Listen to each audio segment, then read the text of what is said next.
খাগড়াছড়িতে অবরোধ শিথিলের ঘোষণা, যুগ্ম ছাত্র জনতার চলছে 144 ধারা। প্রতিবেশী রাষ্ট্রের মদদে অস্থিরতা, অভিযোগ স্বরাষ্ট্র উপদেষ্টা।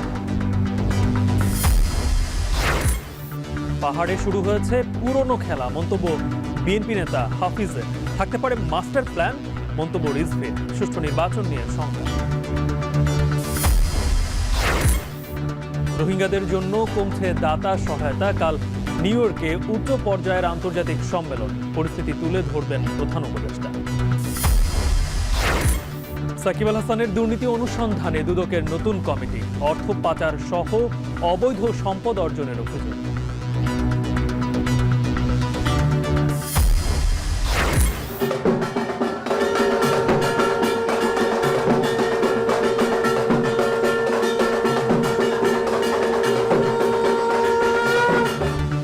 দুর্গোৎসবের মহাসপ্তমীতে বিহিত পূজা, উলোধ্বনি আর ঢাকের বাদ্যে দেবীর আরাধনা। মণ্ডপে মণ্ডপে ভক্তদের ভিড়। সকালে অঞ্জলি দিব, তারপর রাতের বেলা ঘোরাঘুরি, খাওয়া দাওয়া। মাকে দেখলে ভালো লাগে, ঘুরতে ভালো লাগে।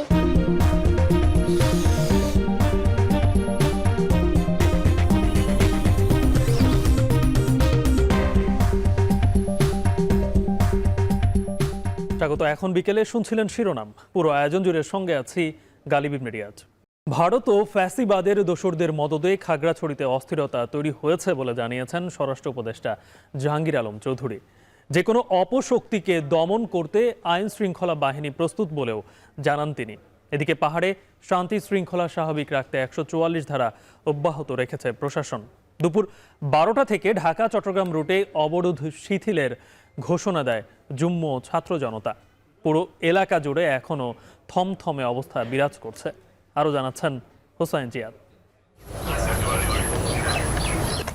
কিশোরী ধর্ষণের ঘটনায় বিক্ষোভ ও সহিংসতাকে কেন্দ্র করে পার্বত্য জেলা খাগড়াছড়িতে এখনও থমথমে পরিস্থিতি। মোড়ে মোড়ে সতর্ক অবস্থান আইনশৃঙ্খলা বাহিনীর।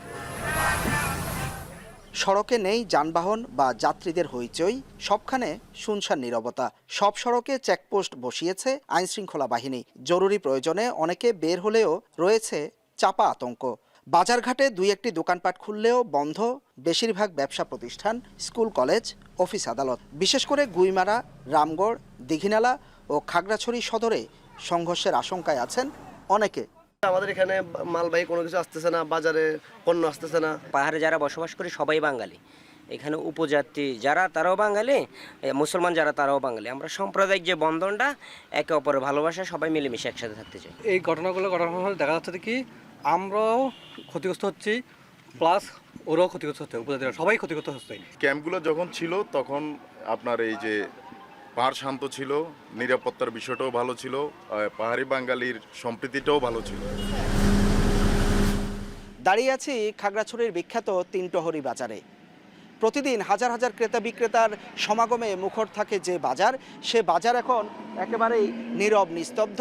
চারপাশে শুনশান নীরবতা আর আতঙ্ক। এই অবস্থা খাগড়াছড়ির পুরো জেলার। বিশেষ করে গতকাল গুইমারায় সংঘর্ষের পর এলাকা ছেড়ে গেছেন পাহাড়ি বাঙালি অনেকে।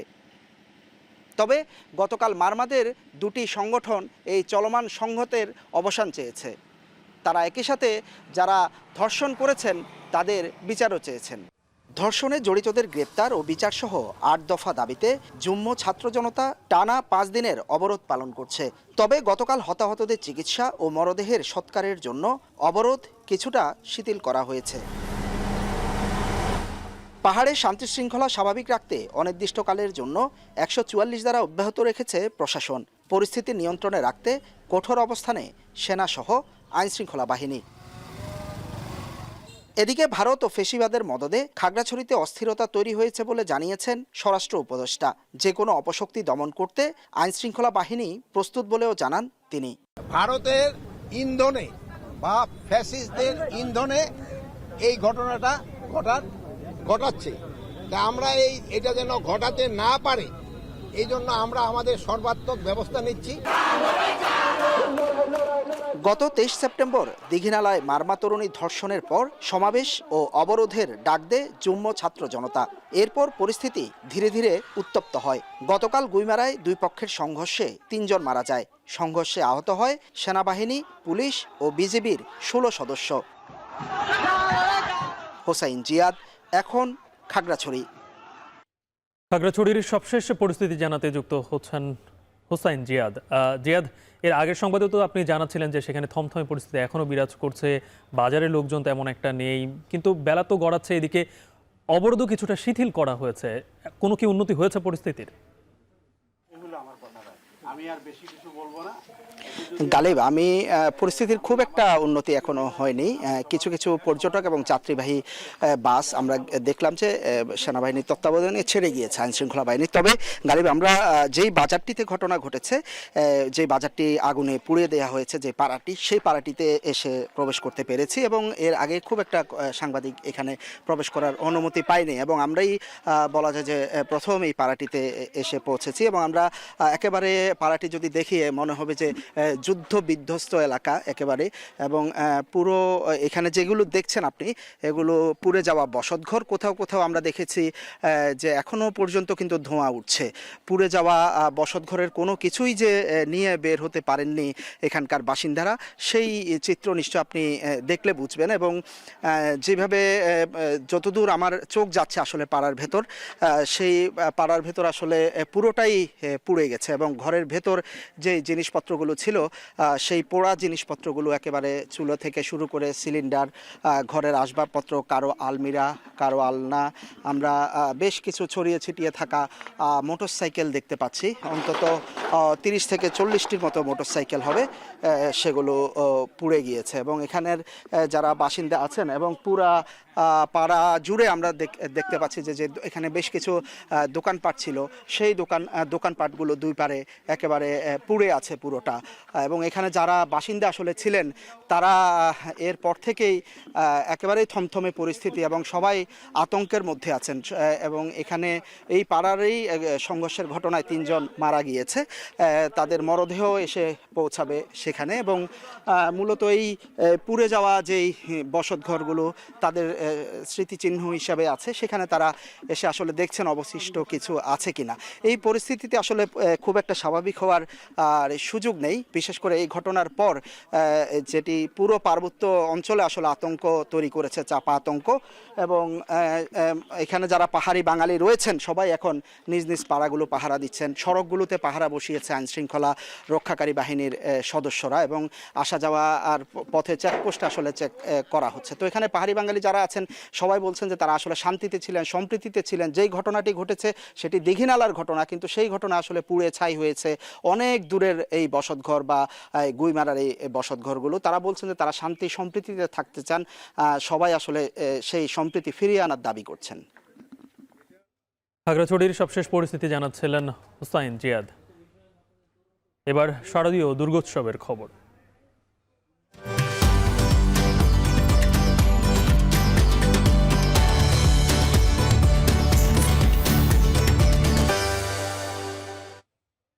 রাজধানী সহ সারা দেশে সনাতন ধর্মাবলম্বীরা পূজা মণ্ডপগুলোতে যথাযোগ্য ধর্মীয় মর্যাদায় পূজা অর্চনার মাধ্যমে উদযাপন করছেন মহাসপ্তমী।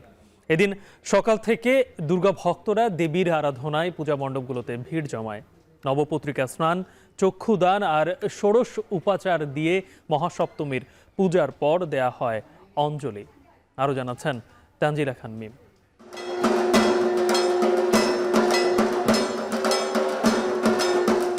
মহিষাসুর মর্দিনী দেবী দুর্গাকে বরণের পর মণ্ডপে মণ্ডপে পুরোহিতের মন্ত্র, ধূপ, পঞ্চপ্রদীপ, উলুধ্বনি আর ঢাকের বাদ্যের সঙ্গে চলছে দুর্গতিনাশিনীর আরাধনা।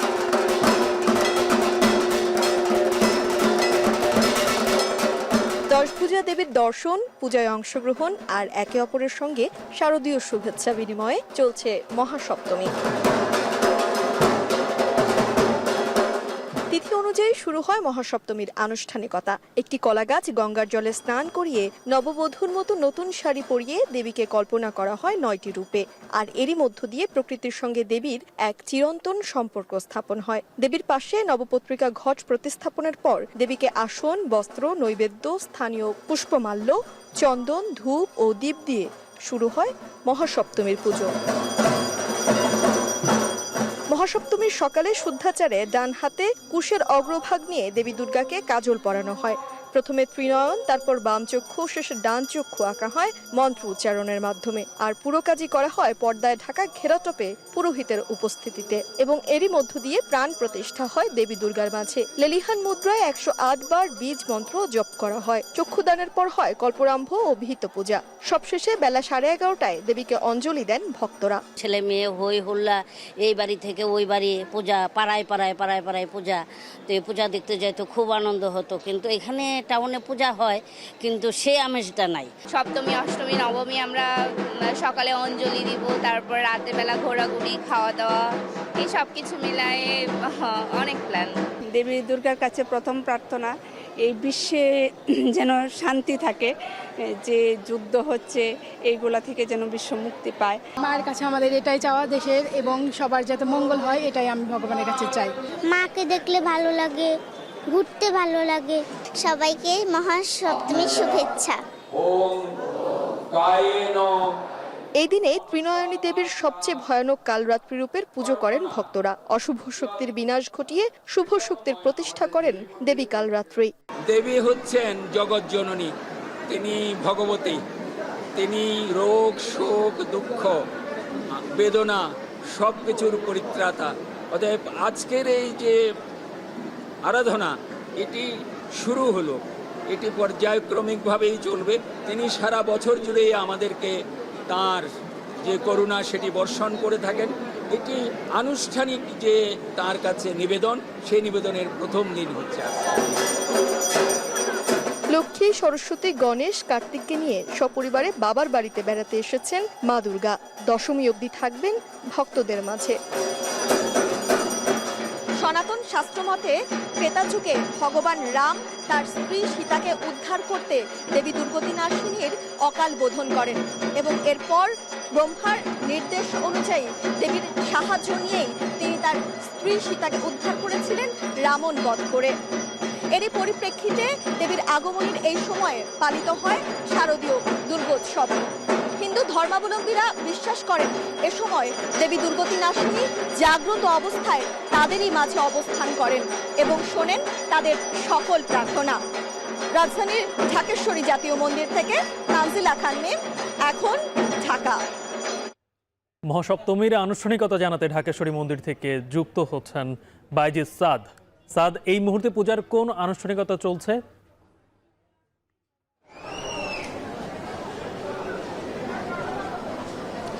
গালিব, আমরা ঢাকেশ্বরী মন্দিরে রয়েছি। মূলত ষষ্ঠী পুজোতে আমন্ত্রণ, অধিবাস এবং তারপর বিহিত পূজার মধ্য দিয়ে পূজার মূল আনুষ্ঠানিকতা শুরু হলেও আজ সপ্তমীতে কিন্তু দেবী দুর্গা তার প্রাণ পেয়েছেন এবং তিনি আজ থেকে জাগ্রত থাকবেন টানা 6 মাস। এবং এই মধ্য দিয়ে কিন্তু ষষ্ঠীর মাধ্যমে মূল যে আনুষ্ঠানিকতা সেটি শুরু হলো এবং ভক্তকুল যারা রয়েছেন এই মুহূর্তে আসলে তাদের একটি স্রোত আমরা দেখতে পাচ্ছি। আমরা আসার পর থেকেই দেখছি যে যারা ভক্ত অনুরাগী রয়েছেন তারা ঢাকেশ্বরীতে ভিড় করছেন এবং তারা দেবী দুর্গাকে দেখছেন। মূলত শাস্ত্রীয় বিধান মেনে আজ সকালে প্রতীকী কলাবউকে স্নান করিয়ে ঘট প্রতিস্থাপন করা হয়েছে। এরপর সূচনা হয়েছে সপ্তমী পূজার মূল আনুষ্ঠানিকতা। পরবর্তীতে চক্ষুদানের মধ্য দিয়ে প্রাণ প্রতিষ্ঠা হয় এবং নবপত্রিকা প্রবেশ, স্থাপন, কল্পারম্ভ পূজার মধ্য দিয়ে মহামায়াকে জাগিয়ে তোলা কিন্তু হয়েছে এবং এই কাজ শেষ হওয়ার পর থেকে ধূপ আরতির মাধ্যমে দেবীর বন্দনা চলছে এবং এই মুহূর্তে আসলে আমরা দেখতে পাচ্ছি ভক্ত অনুরাগী যারা রয়েছেন তারা কিন্তু এখানে এসে ভিড় করছেন। তারা দেবী দুর্গার কাছে প্রত্যাশা করছেন, প্রার্থনা করছেন যেন বর্তমান সময়ের যেই সমস্যাগুলো চলছে তাদের সংসারে বা সমাজে সব যেন কেটে যায়, সেই প্রার্থনা কিন্তু তারা করছেন। আমরা দেখেছি আসার পর থেকে এখানে আইন শৃঙ্খলা পরিস্থিতি বেশ ভালো রয়েছে।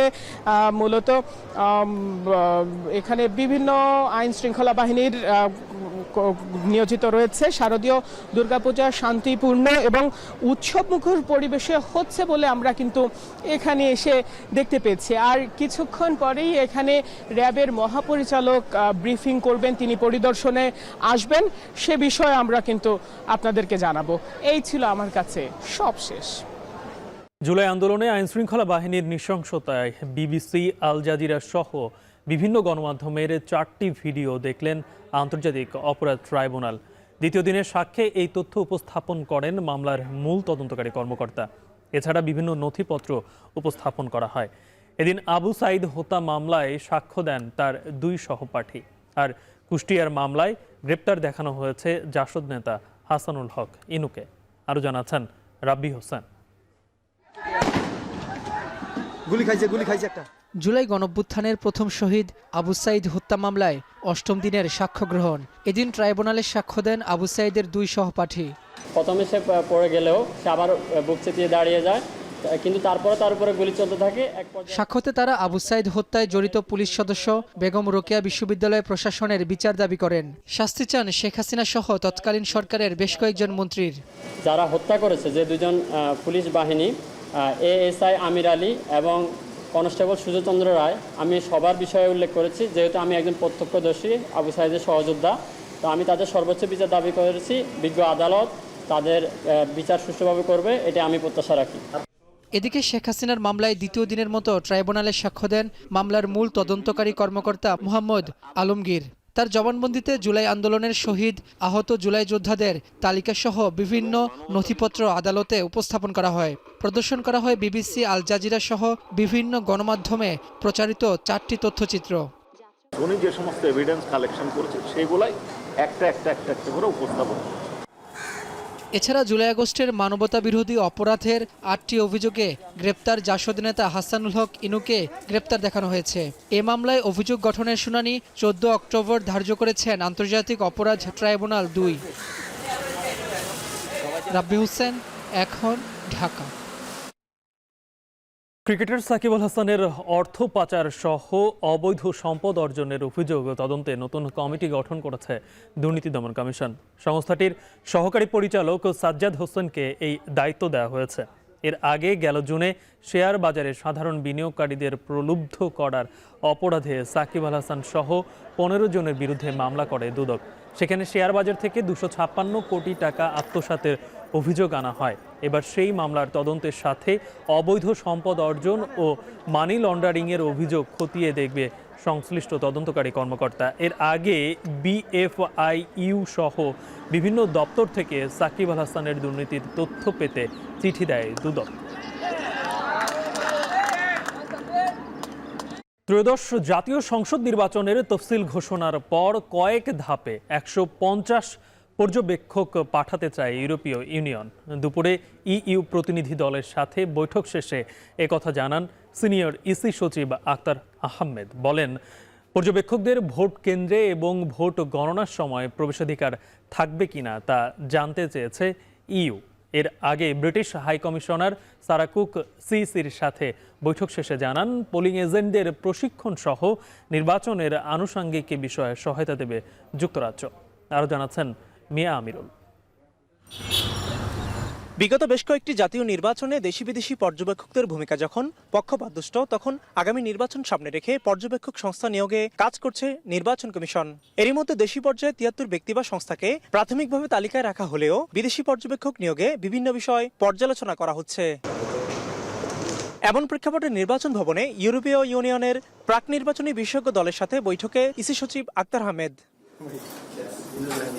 বৈঠক শেষে সাংবাদিকদের সাথে কথা বলেন ইসি সচিব, জানান তফসিল ঘোষণার পর কয়েক ধাপে 150 পর্যবেক্ষক পাঠাতে চায় ইউরোপীয় ইউনিয়ন। এতে ইইউ, পররাষ্ট্র মন্ত্রণালয় এবং নির্বাচন কমিশনের মধ্যে একটি ত্রিপক্ষীয় সমঝোতা স্মারক স্বাক্ষর হবে। ভোট কেন্দ্রে ঢুকতে পারবেন কিনা, ভোট প্রদান যে গোপন কক্ষ সেটা সম্পর্কে জানতে চেয়েছেন, সেটা কিভাবে অর্গানাইজ করা হয় সেটা জানতে চেয়েছেন। তারপরে আপনার ভোট কাউন্টিংয়ের সময় থাকতে পারবেন কিনা, এই সমস্ত জিনিসগুলো করেছেন। এবং ওনারা মোটামুটিভাবে ওনারা আসতে চান শিডিউল ঘোষণার সময় থেকে। ওনারা আসবেন বিভিন্ন পর্যায়ে, সবাই যে একসাথে 150 জন আসবেন তা না, বিভিন্ন পর্যায়ে ওনারা ওনাদের প্রতিনিধি দল আসবেন। আক্তার আহমেদ জানান, ইইউ প্রতিনিধি দল চট্টগ্রাম এবং সৈয়দপুর সফর করে নির্বাচন কমিশনের কাজের গতিকে সন্তোষজনক মনে করছে।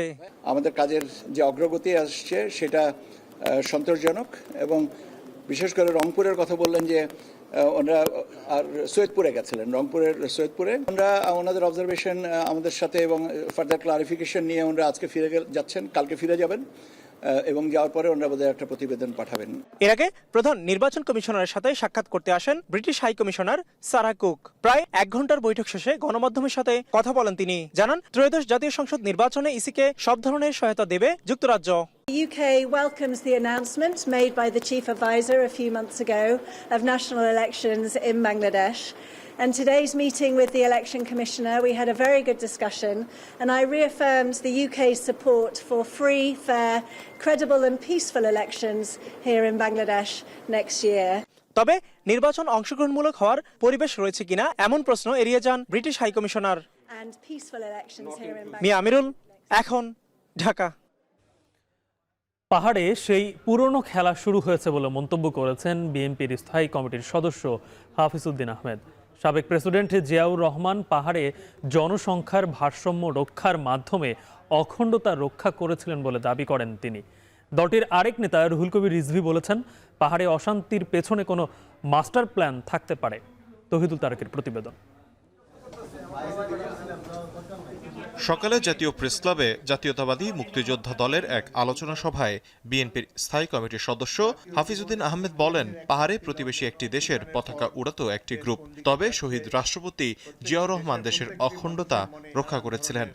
হিল ট্র্যাক্সে আবার শুরু হয়েছে পুরানো খেলা। এই চট্টগ্রাম হিল ট্র্যাক্স, ইতিমধ্যে সেখানে ভারতীয় পতাকা উঠত বহু বছর আগে থেকেই।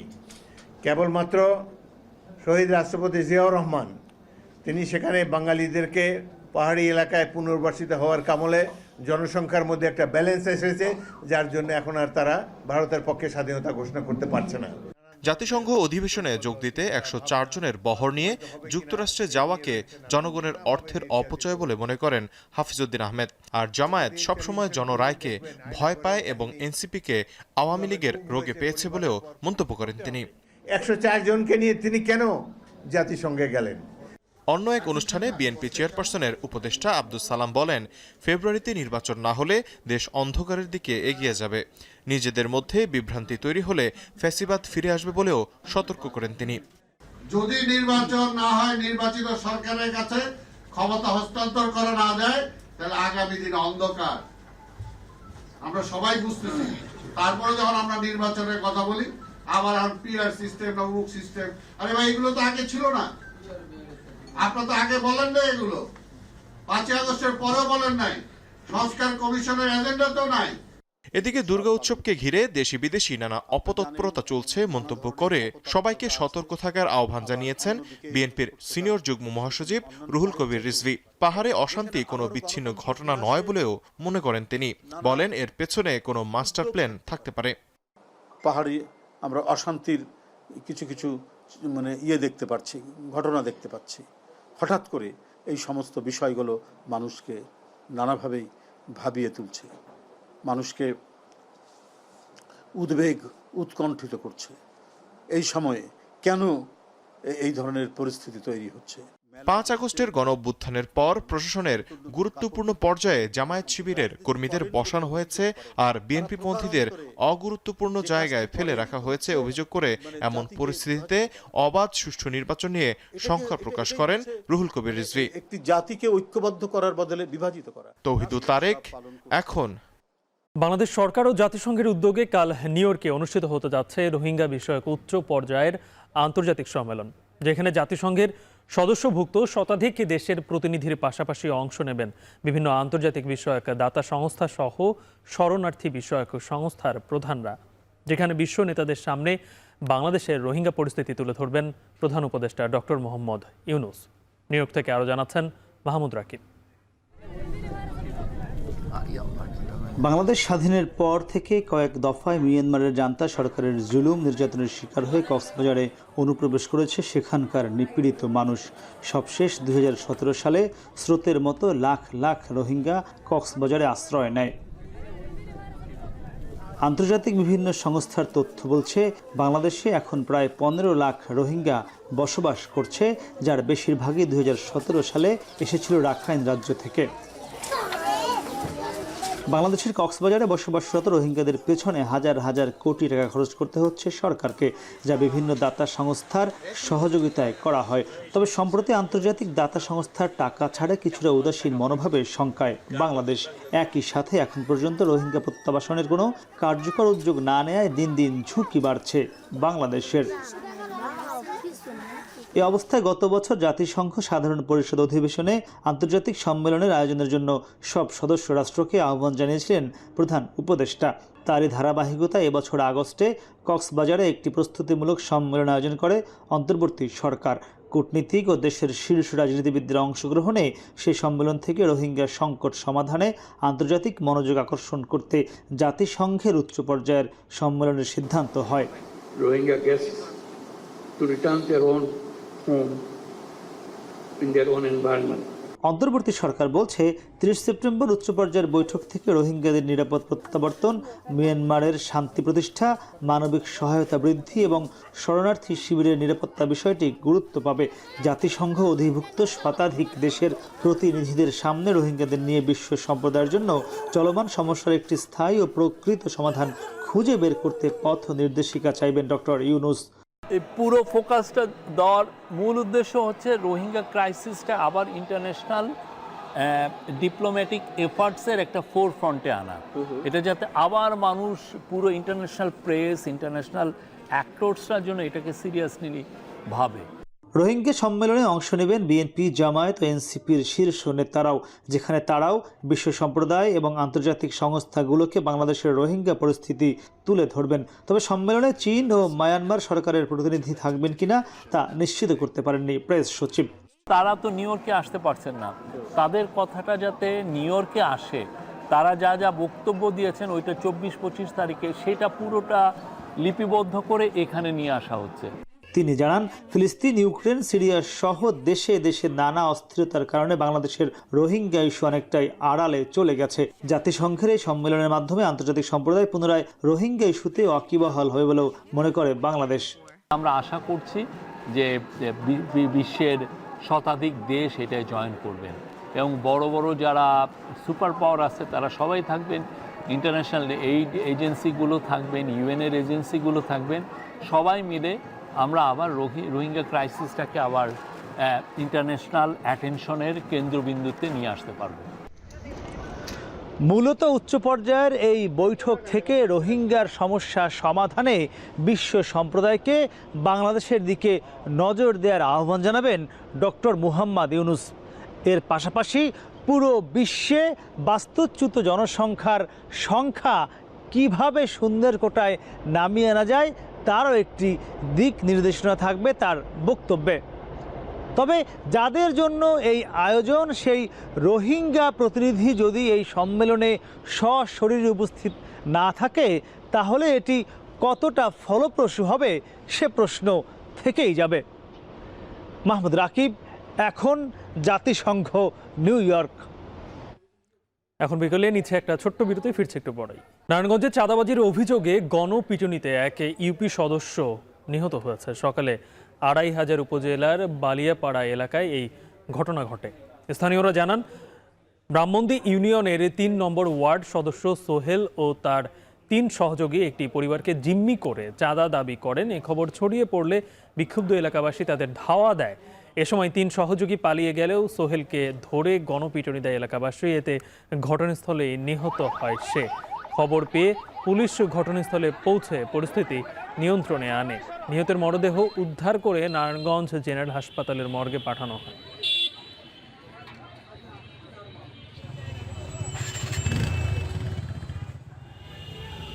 জাতীয় পার্টির রওশনপন্থী অংশের মহাসচিব কাজী মামুনুর রশিদকে গ্রেপ্তার করেছে পুলিশ। গতরাতে রাজধানীর হোটেল ওয়েস্টিনের সামনে থেকে তাকে গ্রেপ্তার করে ঢাকা মহানগর গোয়েন্দা পুলিশ। এর আগে 4 নভেম্বর ধর্ষণ মামলায় তাকে গ্রেপ্তার করে কারাগারে পাঠানো হয়েছিল। তিনি আদালত থেকে জামিনে মুক্ত ছিলেন। তার বিরুদ্ধে জুলাই আন্দোলনে হত্যার একাধিক মামলা রয়েছে। একই রাতে সন্ত্রাস দমন আইনের আওতায় কার্যক্রম নিষিদ্ধ আওয়ামী লীগের সাবেক 2 এমপি সহ মোট 13 জন নেতাকর্মীকে গ্রেপ্তার করেছে ডিবি। এদের মধ্যে আছেন ব্রাহ্মণবাড়িয়া 5 আসনের সাবেক সংসদ সদস্য ফয়জুর রহমান বাদল এবং সংরক্ষিত নারী আসনের সাবেক সংসদ সদস্য ও নরসিংদী পৌরসভার সাবেক মেয়র লোকমান হোসেনের স্ত্রী তামান্না নুসরাত বুবলি।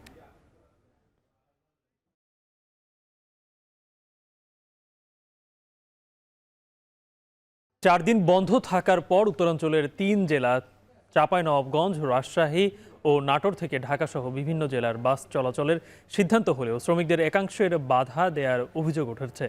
তারা বলছেন দাবি পূরণের বিষয়ে লিখিত না পাওয়া পর্যন্ত গাড়ি চালাবেন না তারা। এর আগে মালিকপক্ষ শ্রমিকদের মজুরি বৃদ্ধির দাবি মেনে নেওয়ায় পরেই শুরু হয়, তবে তাৎক্ষণিক এই সিদ্ধান্ত প্রত্যাখ্যান করে রাজশাহীর শ্রমিকরা। দুপুরে ঢাকার গাবতলীতে পরিবহন মালিক ও শ্রমিক ইউনিয়নের নেতারা বৈঠকে বসেন। সেখানে উত্তরাঞ্চলের 3 জেলার বাস শ্রমিকদের মজুরি বাড়ানোর দাবি নিয়ে আলোচনা হয়। এ সময় বাস মালিক পক্ষ মজুরি বাড়ানোর বিষয়ে সহমত প্রকাশ করে। পরে বিকেল থেকে বাস চলাচলের সিদ্ধান্ত নেয় মালিক সমিতি। বাস চলাচল স্বাভাবিক রাখতে আপাতত নাটোর, চাঁপাইনবাবগঞ্জ ও ঢাকার শ্রমিক দিয়ে গাড়ি চালানোর সিদ্ধান্ত নিয়েছে বাস মালিক সমিতি।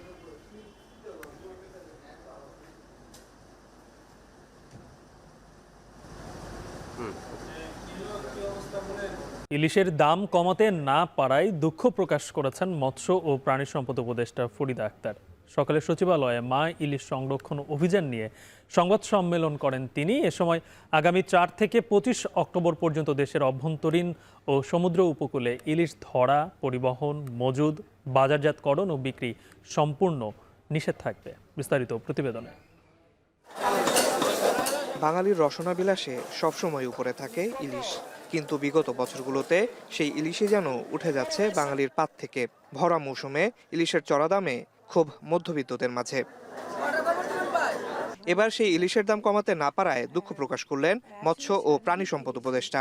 সচিবালয়ে মা ইলিশ সংরক্ষণ অভিযান সম্পর্কে জানাতে গিয়ে বলেন, জাটকা ধরায় নিষেধাজ্ঞার পরেও এবছর জুলাই-আগস্ট মাসে গত বছরের তুলনায় কমেছে ইলিশ আহরণ। দামটা কিন্তু গত বছরও যে খুব কম ছিল তা না, তার আগের বছরও বেশি ছিল। তো ফলে এটা আমি আমার ব্যর্থতা বলবো না, আমি বলবো যে আমার একটা আমি দেখে যেতে পারলাম এটাই হলো যে কিন্তু আশা করি, আমি খুবই আশাবাদী যে আগামীতে অন্তত পরিবর্তন হবে। উপদেষ্টা জানান, আগামী 4 থেকে 25 অক্টোবর পর্যন্ত 22 দিন দেশের অভ্যন্তরীণ ও সমুদ্র উপকূলে ইলিশ মাছ ধরা, পরিবহন, মজুদ, বাজারজাতকরণ ও বিক্রি সম্পূর্ণ নিষিদ্ধ থাকবে। এ সময় 6,20,140 জেলে পরিবারকে দেয়া হবে 25 কেজি করে ভিজিএফ এর চাল। 4 অক্টোবর থেকে 25 অক্টোবর 22 দিন পর্যন্ত মা ইলিশ রক্ষায় বিশেষ অভিযান পরিচালনা করা হবে। আশ্বিনী পূর্ণিমার পূর্বের 4 দিন এবং অমাবস্যার পরের 3 দিনকে অন্তর্ভুক্ত করে মোট 22 দিন এই অভিযান চলবে। পূজা উপলক্ষে এবছর এখন পর্যন্ত ভারতে 103 টন ইলিশ রপ্তানি করা হয়েছে বলে জানানো হয় সংবাদ সম্মেলন থেকে। আসিফ ইকবাল খান, এখন, ঢাকা। এখন বিকেলে শিরোনামগুলো আরও একবার। খাগড়াছড়িতে অবরোধ শিথিলের ঘোষণা যুগ্ম ছাত্র জনতার।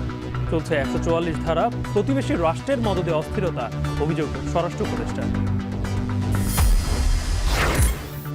পাহাড়ে শুরু হয়েছে পুরনো খেলা, মন্তব্য বিএনপি নেতা হাফিজের। থাকতে পারে মাস্টার প্ল্যান, মন্তব্য রিজভির। সুষ্ঠু নির্বাচন নিয়ে শঙ্কা।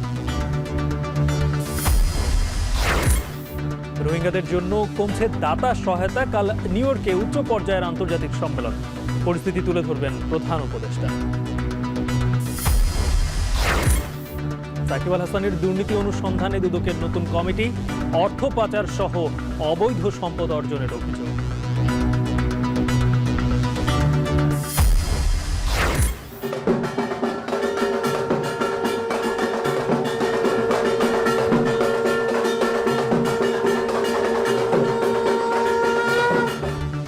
এবং দুর্গোৎসবের মহাসপ্তমীতে বিহিত পূজা, উলোধনী আর ঢাকের বাদ্যে দেবীর আরাধনা, মণ্ডপে মণ্ডপে ভক্তদের ভিড়।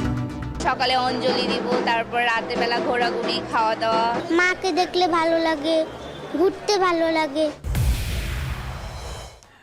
এই ছিল এখন বিকেলের আয়োজন। এখন টেলিভিশন ওয়েবসাইটে দেখতে ভিজিট করুন এখন.tv। ফেসবুকে চোখ রাখুন facebook.com/tv.এখন, আর ইউটিউবে লাইভ দেখতে ভিজিট করুন youtube.com/c/echontv।